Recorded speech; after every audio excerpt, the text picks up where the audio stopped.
Hello everyone, welcome to MK's Biovision. Today our topic of discussion is pre-mRNA splicing. Pre-mRNA is the fresh product of transcription which is finally tailored into a mature mRNA that is to be translated in the cytoplasm. तो eukaryotes में जो भी gene होते हैं वो compact नहीं होते हैं लाइक प्रोकैरियोट्स। यूकैरियोट्स के जो जीन होते हैं उसमें कोडिंग सीक्वेंस के अतिरिक्त नॉन कोडिंग सीक्वेंस भी काफी मात्रा में होता है।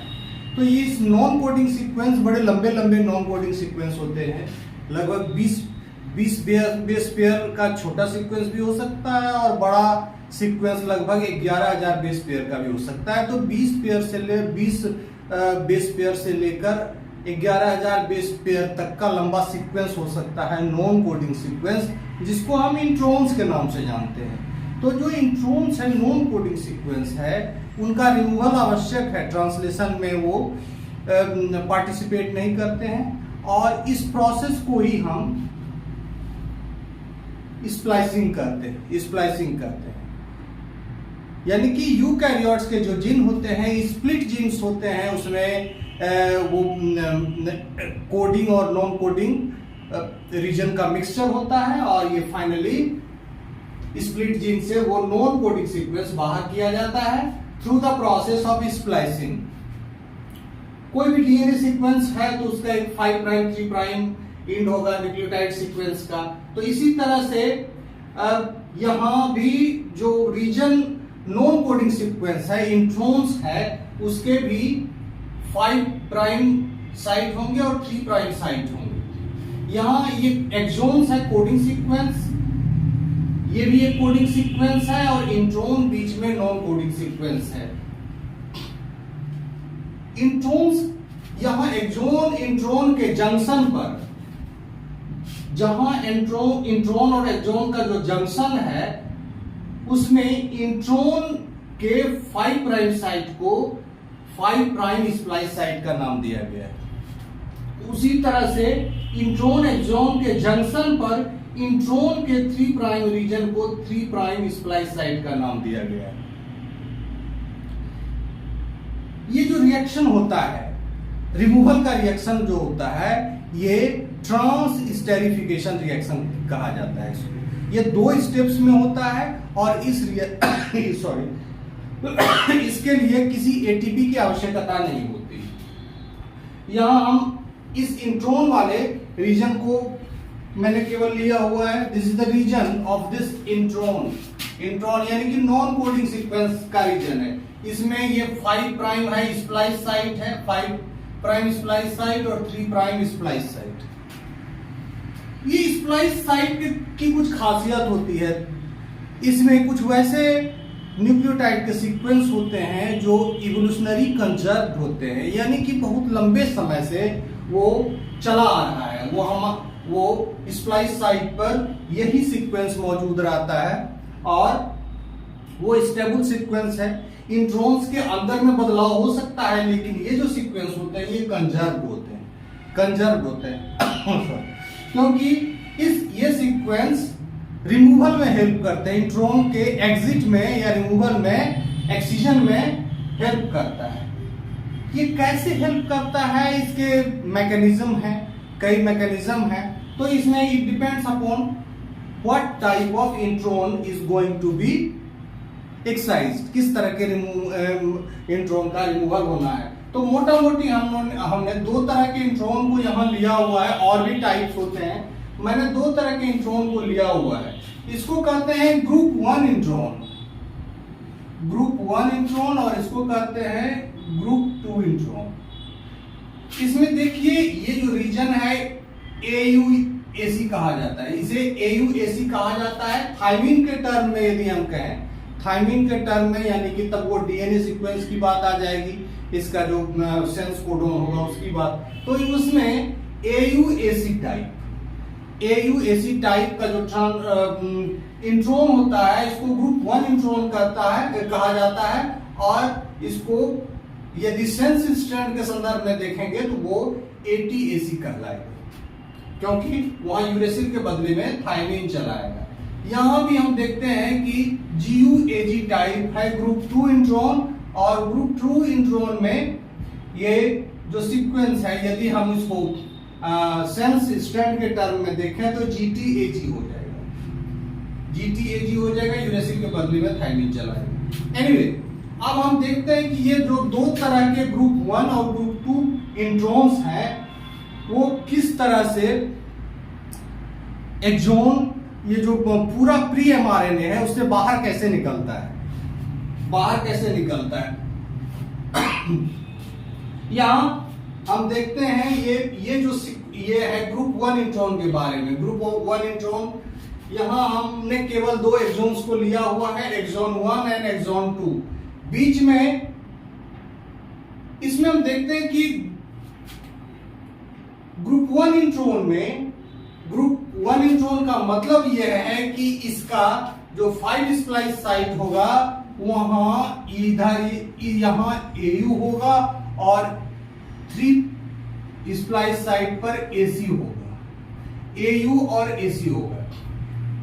अब ये क्या करता है कि इसके बीच में एक एफिनिटी सीक्वेंस रहता है, that affinity has tendency to bind guanine.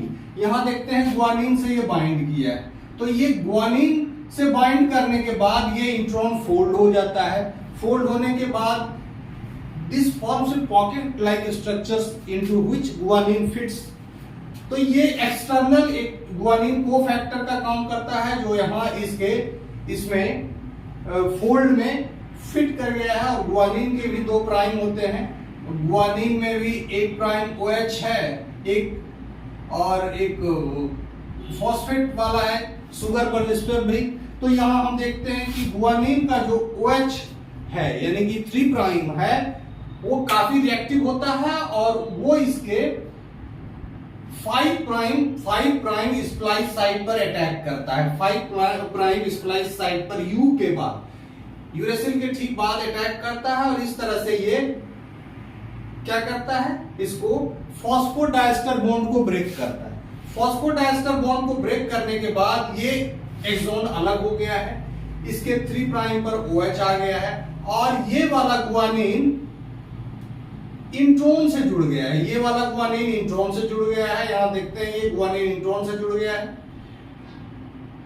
अब ये OH जो है एक्सॉन 1 का OH finally attacks the junction of intron and exon 2।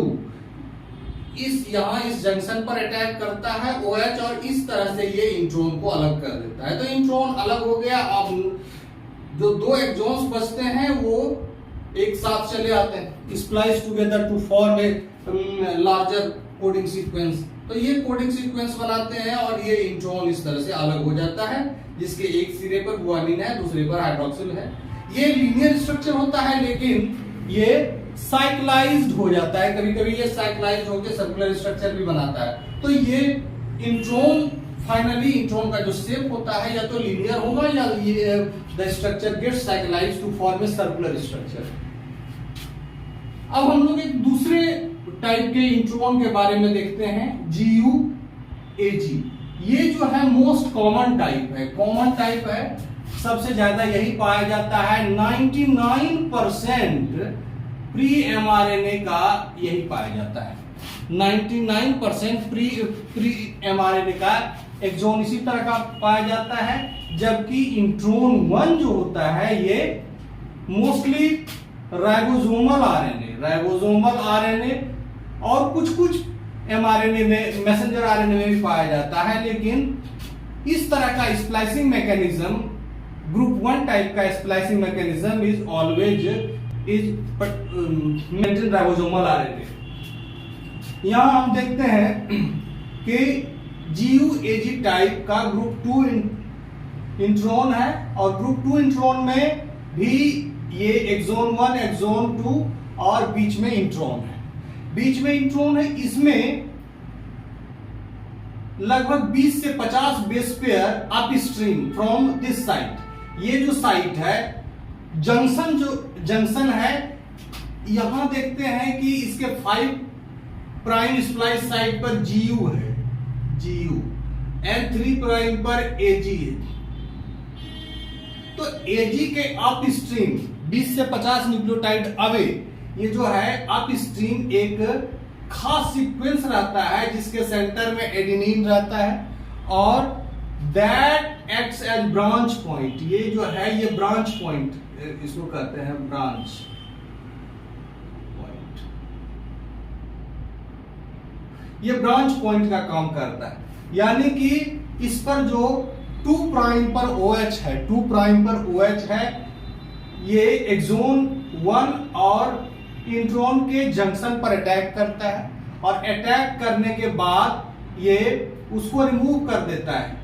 Guanine और यूरेसिल के बाद जो है फॉस्फोडाइस्टर बॉन्ड इसको हाइड्रोलाइज करता है, और इस तरह से ये यह जुड़ जाता है। यहां हम देखते हैं कि ये जो पॉइंट है एडेनिन है, और इसी के ठीक बाद एडेनिन के बाद गुआनिन और यूरेसिल होगा, एडेनिन के बाद गुआनिन और यूरेसिल। तो इस तरह से ये स्ट्रक्चर बनाता है जिसको हम लैरिएट कहते हैं। इस स्ट्रक्चर को क्या कहता है, इधर एक्सोन नंबर 2 है और ये लैरिएट लाइक स्ट्रक्चर बनाता है। ये जो लैरिएट लाइक स्ट्रक्चर बनाता है,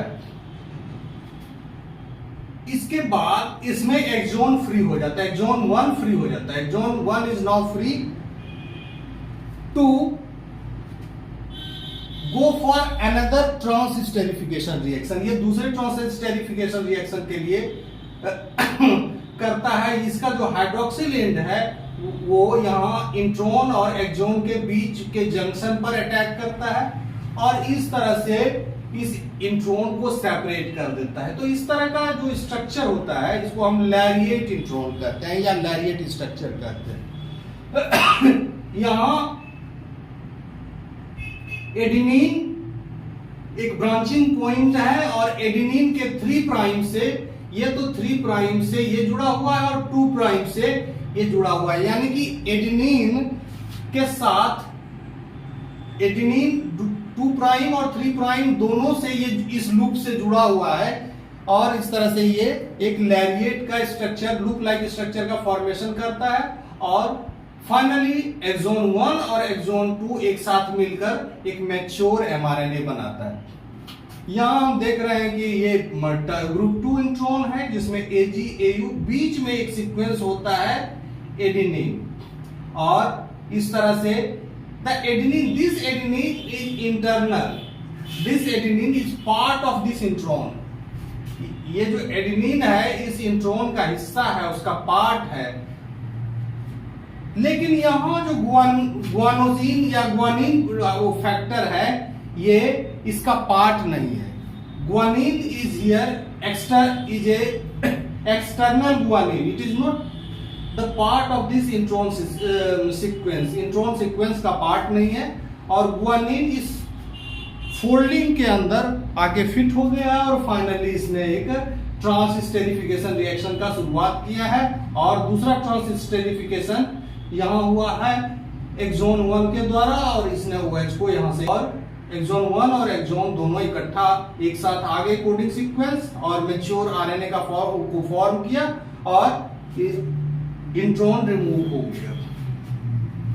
ये जो रिएक्शन है इसमें खास करके ये जो ग्रुप 1 इंट्रॉन है ये काफी लार्ज होते हैं, और ये सेल्फ स्प्लाइसिंग कर सकते हैं। सेल्फ स्प्लाइसिंग का मतलब होता है ये जो प्रोसेस है इसमें किसी एंजाइम्स या किसी प्रोटीन की जरूरत नहीं पड़ती है। सेल्फ स्प्लाइसिंग ये खुद ये कर सकते हैं। तो ये लार्ज आरएनए होते हैं दैट फॉर्म्स, ये समूचा जो प्रोसेस है इसके 2 हिस्से होते हैं। एक एंडोन्यूक्लियस एक्टिविटी होता है जो फॉस्फोडाइस्टर बॉन्ड को काटता है, और दूसरा लाइगेज एक्टिविटी होता है जो दोनों को एक्सोन को जोड़ता है। तो ये सारा का सारा प्रोसेस आरएनए के द्वारा ही किया जाता है। इसीलिए ये जो सेल्फ स्प्लाइसिंग करता है इस आरएनए को हम राइबोजाइम भी कहते हैं। राइबोजाइम, ये ऑटो कैटालिटिक होता है। Self splicing is a process, ये ऑटो कैटालिटिक है।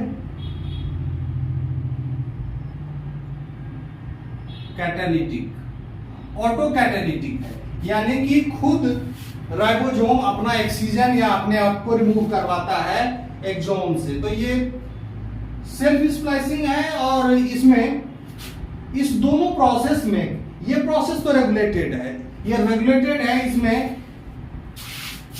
ग्रुप 2 के इंट्रॉन्स का जो ऑक्सीजन होता है, इसमें स्मॉल न्यूक्लियर आरएनए का बड़ा रोल होता है। Small nuclear RNA,